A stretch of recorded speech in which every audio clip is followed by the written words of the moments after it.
Welcome to বনময়ূরী blogs. তোমরা যেখান থেকে অবশ্যই ভিডিওটা দেখছো তারা আশা করি সুস্থ আছো, ভালো আছো। চন্দননগরে জগদ্ধাত্রী পুজোর পাশাপাশি হুগলি জেলার বিখ্যাত জগদ্ধাত্রী পুজোর স্থল হলো রিষড়া। রিষড়াতে নবমীর দিন থেকে জগদ্ধাত্রী পুজো শুরু হয়।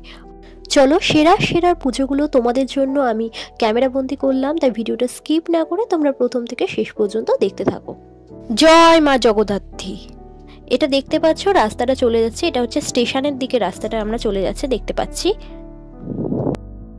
এখন আমি চলে এসেছি আর একটা প্যান্ডেলে। দেখো এখানে যে প্যান্ডেলটা তৈরি করেছে এত সুন্দর কারুকার্য, দেখে তো মন ভরার মতো। আর মায়ের মুখটা দেখো বন্ধুরা, মায়ের মুখটা তো সুন্দর, মানে এত সুন্দর চোখ ফেরানো যাচ্ছে না। তো দেখো চন্দননগরের লাইটের পাশাপাশি রিষড়ায় কিন্তু লাইটিংয়ের অভাব নেই। দেখতেই পাচ্ছ চন্দননগরে যেমন লাইট দেয়, রিষড়ায়ও লাইটের ঝকমক করছে, চারিদিকে লাইট।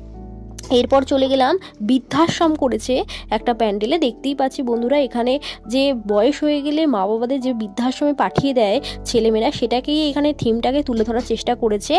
এখানে আমি তোমাদের দেখাচ্ছি মায়ের যে মুখটা এত সুন্দর যে করেছে। এখানে দেখো বৃদ্ধ শুয়ে আছে, বৃদ্ধ বয়সে যে লাঠি সঙ্গী হয় সেটা এখানে তুলে ধরার চেষ্টা করেছে বন্ধুরা। আমি এখন এসে গেছি তরুণ দল অনাথ আশ্রম বাঁশতলা। ওদের এবছরের নিবেদন হচ্ছে প্রকৃতিকে ডেডিকেট করা। খুব সুন্দর এবারে ওরা থিমটা তুলে ধরেছে। দেখতেই পাচ্ছ সামনে দুখানা হরিণ রয়েছে, এগুলো সবটাই ওদের স্পঞ্জ দিয়ে তৈরি করা। এই যে গাছপালা, প্রকৃতিকে ওরা তুলে ধরেছে। দেখতেই পাচ্ছ পালকি, দুপাশে দুখানা পালকির আবহাওয়াটা খুব সুন্দরভাবে ওরা তুলে ধরেছে। তার সাথে এখানে গরুর গাড়ি রয়েছে, যে পুরো কাজটা স্পঞ্জ দিয়ে এত নিখুঁতভাবে, যদি আমি কাছ থেকে দেখাই, পুরোটাই স্পঞ্জ দিয়ে তৈরি। দেখো এখানে প্রচুর মানুষের ভিড় হয়েছে বন্ধুরা। আমি ধীরে ধীরে সামনের দিকে এগোচ্ছি তোমাদের সামনে মা জগদ্ধাত্রীকে দর্শন করার। দেখো বন্ধুরা, এখানে প্রতিমাটা ভিন্ন। মা জগদ্ধাত্রীর পাশে জয়া বিজয়া রয়েছে, দেখতেই পাচ্ছ খুব সুন্দর মায়ের মুখটা লাগছে। আর তার নিচে রয়েছে গণেশ, খুব সুন্দর চিত্র। এরপর চলে গেলাম আমি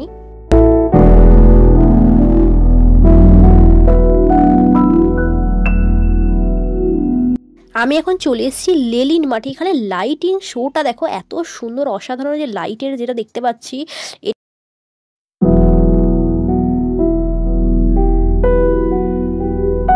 আর ভেতরে ঢুকেই আমি যে মায়ের মুখটা দেখতে পেলাম, দেখে আবার চন্দননগরে মায়ের মুখটার কথা মনে পড়ে গেল। এত সুন্দর দৃশ্য, দেখতেই পাচ্ছ প্রচুর মানুষ ভিড় করে এসেছে লেলিন মাঠে। খুবই ভিড় হয়েছিল সেদিনকে বন্ধুরা। তো চলো আমি মায়ের মুখটা তোমাদের সামনে আবার দেখাচ্ছি। কি সুন্দর মায়ের মুখটা দেখে রানিমা লাগছে। দেখ যুব গোষ্ঠী লেলিন মাঠ। তো চলো বন্ধুরা, এরপর আমি কোথায় যাচ্ছি তোমাদের সামনে ভিডিওটা তুলে ধরছি। ভিডিওটা স্কিপ না করে তোমরা দেখতে থাকো। লেলিন মাঠ দেখা হয়ে যাওয়ার পর আমি চলে এলাম আরও একটি প্যান্ডেলে। তোমাদের সামনে প্যান্ডেলটা তুলে ধরছি বন্ধুরা। এত সুন্দর এখানকার প্যান্ডেলের থিমগুলো ঘুরেছে, এত অসাধারণ চিত্রটা তোমাদের সামনে পুরোটা দেখাচ্ছি বন্ধুরা, তোমরা দেখতে থাকো। এখানে যে মায়ের মুখটা তোমাদের সামনে মায়ের মুখটা দেখাচ্ছি, ছোট্টর উপরে এত সুন্দর মায়ের মুখটা, যেন ঘরের কোনো মেয়েকে বোঝাচ্ছে। এত সুন্দর দৃশ্যটা সত্যিই অতুলনীয় লাগছে দেখতে। দেখো বন্ধুরা, আমি চলে এসেছি আরও একটি প্যান্ডেলে। এখানেও থিমটা অসাধারণ তুলে ধরেছে, দেখতেই পাচ্ছি বন্ধুরা। ধীরে ধীরে আমি ভেতরের দিকে এগিয়ে যাচ্ছি।